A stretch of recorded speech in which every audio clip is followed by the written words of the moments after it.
The cafe was still waking up when I walked in, half the chairs unstacked, a low hum from the espresso machine. The kind of place where the light hits the window slow, like it has nowhere else to be. I came here most mornings, pretending I liked routine. Really, I just liked the silence before people started talking about their plans. She was already there, at the counter. Always earlier than me. The woman with the reading glasses she never seemed to need. Mid-40s, maybe? The kind of presence that made you lower your voice without knowing why. She looked up when I walked in. "You're late today," she said. "Alarm forgot its job," I murmured, setting my phone on the counter, screen face down. She smiled like it wasn't funny, but she'd let it be. "Usual?" I nodded. She remembered. "Always did. Black coffee, no sugar." I told myself it was just part of her job to remember things like that, but I noticed how she never asked anyone else if they wanted. The usual. As she poured, I caught myself tracing the seam of a napkin between my fingers. Her hands moved slower than the others behind the counter. Not lazy, careful. Like she thought time deserved respect. When she set my cup down, our fingers brushed. Not the first time, but it still made me forget what I'd meant to say. She noticed, I think. Looked down, then reached for a towel to wipe the counter that didn't need wiping. "You've been quiet lately," she said, her tone casual but her eyes not. I shrugged. "Just thinking too much." "That sounds exhausting." "Yeah." We left it there. She moved to serve someone else. I sat at the window, coffee cooling, watching my reflection blur against the glass. The ring notification buzzed on my phone again, wedding group chat. My brother's messages filled the screen, "Don't bail on us this time." I typed, "I'll be there." Then erased it. She passed by with a tray and paused. "Big weekend coming up? How'd you know? You keep checking your phone like it owes you something." I laughed under my breath. "Wedding. Not mine." "Good," she said before she could stop herself. Then, softer, "I mean, it's good to go as a guest. Less pressure." Her cheeks colored faintly. I looked away to give her an out. She took it, disappearing into the back for more cups. When she returned, she leaned on the counter. "You look like you need something stronger than coffee." "Yeah," I said. "Something that makes the past less loud." Her smile didn't quite reach her eyes. "If you figure out what that is, let me know." A delivery guy came in. She turned away, but I caught the moment her expression fell, small, quick, like something she trained herself not to show. I sat there longer than I should have. Long enough for the coffee to go cold. When I finally got up to leave, she called after me. "You forgot your change." "Keep it," I said. She hesitated, then tucked it into the tip jar. "You'll be back tomorrow?" "Yeah." The door chimed as I stepped out into the dull afternoon light. My phone buzzed again. A new message. From her. "If weddings make the past loud, maybe coffee can make it quiet again. Come by after closing?" I stopped walking.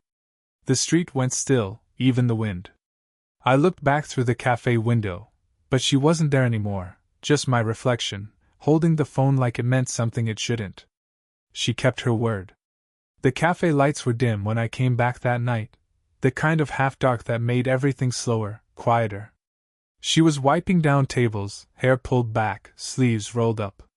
No music. Just the sound of water running and her humming something that didn't seem to have a melody. "I thought you changed your mind," she said without looking up.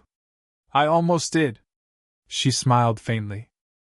"Good thing you didn't. Would have made me feel stupid for texting first." I laughed, soft, uneven. "You don't seem like someone who does stupid things." "Everyone does," she said, setting the rag down. "Some of us just make peace with it faster." I watched her tuck stray hair behind her ear. That motion, ordinary, unthinking, somehow said more than anything else she'd ever told me. She poured tea this time, not coffee. "Too late for caffeine," she said, sliding the cup toward me. Steam rose between us, catching the yellow light. I didn't touch the cup right away. "You've worked here long?" 12 years, she said. Started after my divorce. Needed something that didn't ask too many questions. There it was, the small truth she'd been circling. I felt it land between us, quietly heavy. She noticed me looking at her hand, where a faint line still marked where a ring used to be. He wasn't a bad man, she said. Just elsewhere. You can't compete with someone's absence. I nodded, unsure what to say. The hum of the refrigerator filled the silence. Then she tilted her head. You're young. You haven't had time to make those kinds of mistakes yet. I smiled at the word young. It sounded like both an insult and a wish. Maybe I'm making one now, I said before I could stop myself. That made her look up. Really look. You don't mean that. I didn't answer. I just took a sip of the tea, too hot, bitter at the bottom. We sat there, saying nothing, and somehow it was still a conversation. Her hands folded around her own cup. Mine fidgeted with the edge of the napkin. Every time she shifted, my eyes followed, pretending not to. Finally, she exhaled. You should get some sleep. Weddings are exhausting, even when they're not yours. Yeah. I stood, then hesitated. Thanks for the tea. She smiled. Thanks for showing up. When I turned to leave, she reached out, just lightly, and straightened the collar of my jacket. A simple, automatic gesture. But her fingers stayed there a second longer than they needed to. That's when I realized my pulse had slowed, not sped up. Like my body recognized something it had been missing. On the way out, I caught our reflection in the window, her behind the counter, me halfway out the door, and thought, I don't know why that moment stayed with me. Maybe because it felt like someone finally saw me. The next morning, the café felt different. Maybe it was me. The air was the same, the low hiss of milk steaming, the bell over the door, but something in the rhythm had shifted. She looked up when I came in, but didn't smile right away this time. Just a small nod, like she wasn't sure if she was allowed to. You're early, she said, voice light but careful. Couldn't sleep. She handed me my coffee. Bad dreams? Just too many thoughts. Our fingers didn't brush this time. I noticed she'd started wearing her wedding band again, not the real one, I think, but something simple, silver. Like a line drawn quietly between us. She caught me looking. It's nothing, she said, setting a plate on the counter with too much care. Old habit. Before I could reply, the door opened behind me. A voice, younger, louder, filled the quiet. Hey, Mrs. Hanazawa! I turned.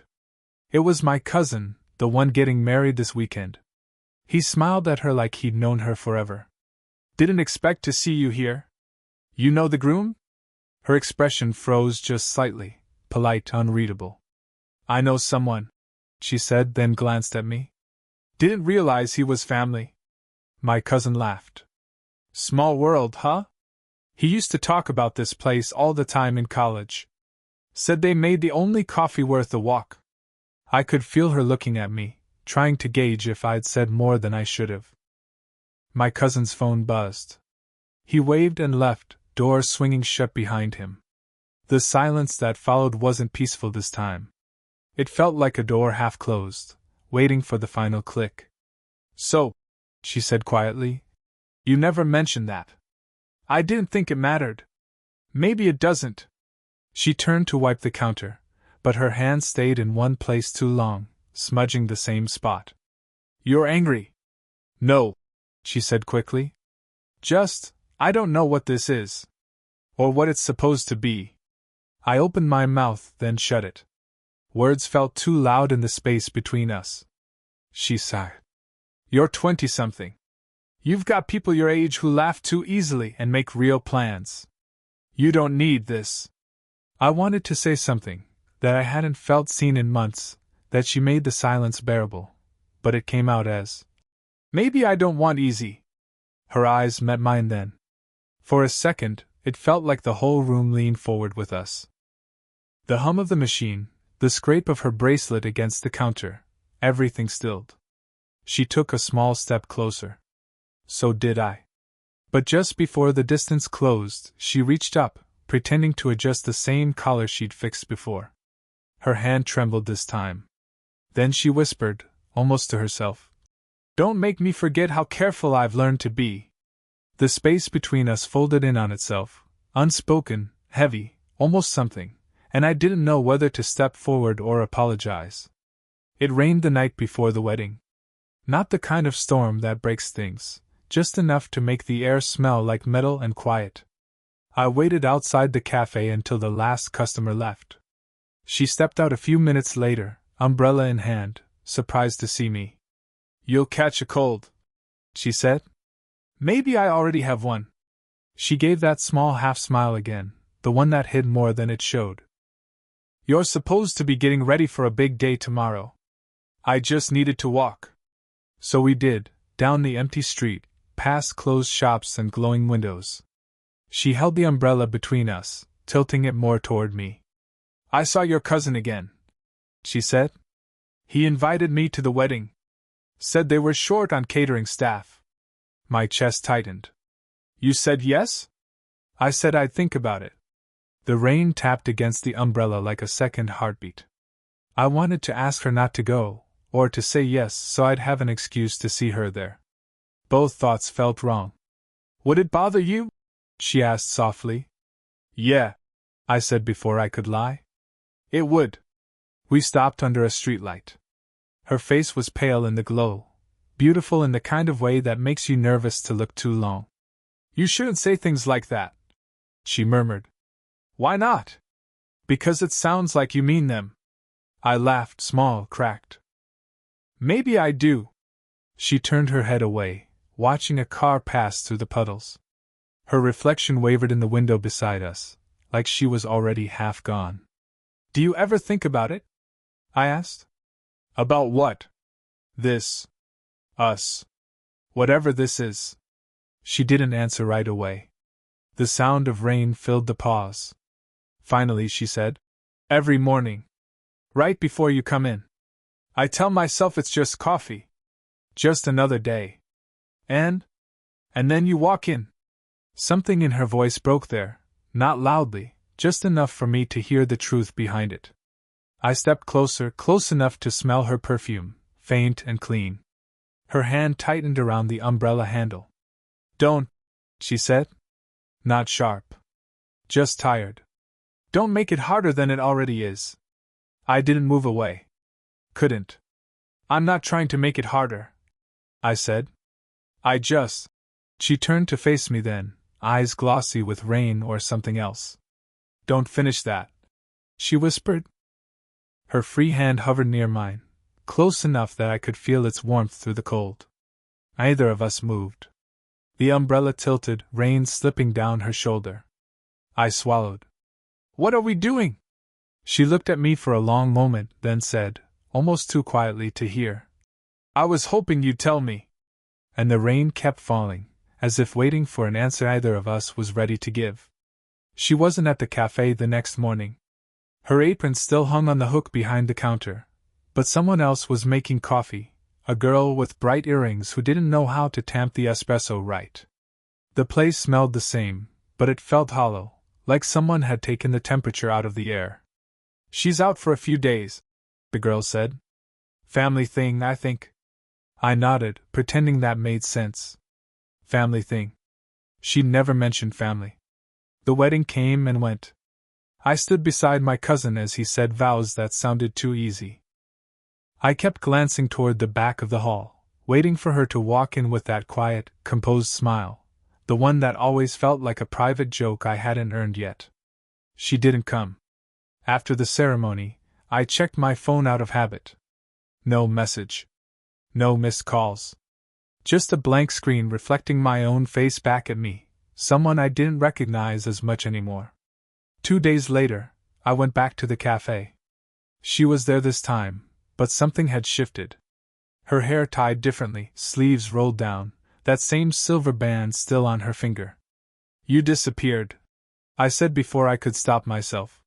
She didn't meet my eyes. "My daughter was visiting. She's about your age." That landed somewhere sharp and quiet inside me. I didn't know you had a daughter. You didn't ask. We stood there, the counter between us suddenly feeling like a border. She's in grad school, she continued, voice too even. Thinks I should sell the cafe. Move closer to her. I tried to smile, but it didn't reach my eyes either. You should. That sounds good. She nodded. Maybe. I wanted to ask if last week had meant anything, if the rain and the silence had been real, but the words wouldn't come out right. Instead, I said, coffee tastes different today. Her lips curved barely. Maybe it's you. I stayed until closing, pretending to read, watching her wipe the same table 3 times. Every now and then, she'd glance over, like she wanted to say something but didn't. When I finally left, the sky was turning that color between evening and night, the color where things fade without really ending. I walked halfway down the block before pulling out my phone. Typed, "If you move, I'll still come by. Even if it's just for coffee." Then deleted it. I looked back once. The lights inside the cafe flickered as she turned them off one by one. For a second, her silhouette paused in the doorway, still undecided, then disappeared. I didn't feel heartbroken.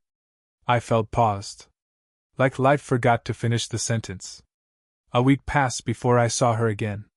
It was late, the cafe lights dimmed, chairs stacked, the air thick with the smell of closing time, old coffee and rain-soaked coats. I told myself I wasn't coming back, but my feet never seemed to listen. She looked up from the counter when I walked in, eyes widening for a heartbeat before settling into something softer. "You shouldn't be here," she said. "I know." She poured 2 cups anyway. No questions, no small talk. Just the slow rhythm of mugs on wood, the hush of steam fading into the quiet. For a while, we didn't speak. Just sat, me on the stool by the window, her behind the counter, the space between us smaller than it used to feel. Finally, she said, "My daughter left yesterday. She's good at seeing things I try to ignore." "Like what?" "Like when someone means more to me than they should." I didn't answer. I just looked down at my cup, tracing the rim with my thumb, pretending the tremor in my chest was from the caffeine. "I keep thinking," she went on, voice careful, "if this were a movie, this would be the part where someone says something brave. But this isn't a movie. It doesn't have to be," I said. She gave a quiet laugh, small, real. "You don't understand. I've spent years being careful. Careful not to want too much, not to let anyone close enough to notice when I'm lonely. And then you." She stopped. Pressed her fingers to her lips like she'd said too much. I leaned forward slightly. "Me what?" She shook her head. "You made it hard to stay careful." That hit somewhere deep, not in the way of grand declarations, but like the truth had been waiting for permission to breathe. "I thought maybe I imagined it," I said. "That maybe I was just some kid you humored." Her eyes softened. "You were never just that." The hum of the refrigerator filled the silence again. She walked around the counter, stopping a few feet away. Close enough that I could see the faint lines near her eyes, the small scar near her wrist. She reached for my hand, hesitated halfway, then let it rest on the counter beside mine. Not touching. Just close enough for the warmth to pass through. "What do we do now?" I asked. She smiled, faint and tired, like someone who'd finally set down something heavy. "We be honest. Even if that means nothing changes." I nodded. The air between us steadied, soft and steady. When I stood to leave, she didn't stop me. But as I reached the door, she said quietly, "Come by tomorrow. We'll start with coffee. We can decide the rest later." I turned back. She was smiling, not the polite kind, but the one that reached her eyes this time. "Okay," I said. And it was enough. Mornings came slower now. The cafe still opened at 8, but I started showing up earlier, around 7:40. Sometimes 7:45. She'd already be there, sleeves rolled up, the smell of ground beans and quiet music filling the air. We never said much at first. That became the routine. She'd hand me my coffee, black, no sugar, and I'd ask if she wanted tea. It turned into a quiet ritual. She made mine, I made hers. A small exchange that said more than any confession ever could. Months passed like that. The silver ring stayed on her finger, though she didn't hide it anymore. It had stopped being a boundary and started being part of her. Part of the story we didn't need to fix. Sometimes I'd stay after closing, helping her stack chairs, both of us pretending we didn't notice how naturally we moved around each other now. Once, she brushed past me to grab a towel, and I realized the silence between us didn't ache anymore. It felt lived in. One evening, after the rain had cleared, we walked down the same street where it had all nearly happened, the night under the umbrella. The lamplight glowed the same soft yellow, the air cool enough to make her wrap her hands around her elbows. She said, "You still come here every day." "Habit," I said. "Hard to quit." She smiled at that, not teasing, just knowing. We sat on the bench outside the café. She leaned back, watching the traffic go by. I thought about all the mornings, the missed chances, the almosts. "I used to think love was supposed to change everything," she said. "Now I think it's just supposed to make ordinary things feel less heavy." I looked at her, really looked. "Does it?" She nodded slowly. "These days it does." A bus hissed to a stop across the street. A couple stepped off, laughing about something small. The world kept moving, unbothered, imperfect, real. We sat there a while longer, until the cafe lights dimmed from inside, the automatic timer she'd set months ago. "Tea tomorrow?" I asked. She turned to me with that faint smile that always looked half-secret. 8:47 a.m., she said. "You're always late." I laughed. "I like giving you a head start." She nudged my shoulder lightly. "You just like being predictable." "Maybe," I said. "But it's a good kind of predictable." Her hand found mine, not dramatic, not staged. Just a quiet gesture, warm and certain. We didn't need to say what we were now. The words would have only made it smaller. The streetlight flickered once, and she looked at me the way she did the very first morning, that steady, knowing gaze that made everything else fade. "See you tomorrow," she said. And for the first time, it didn't sound like a promise that could break. It sounded like home. Did this story stay with you? What kind of quiet, real love stories do you want to hear next?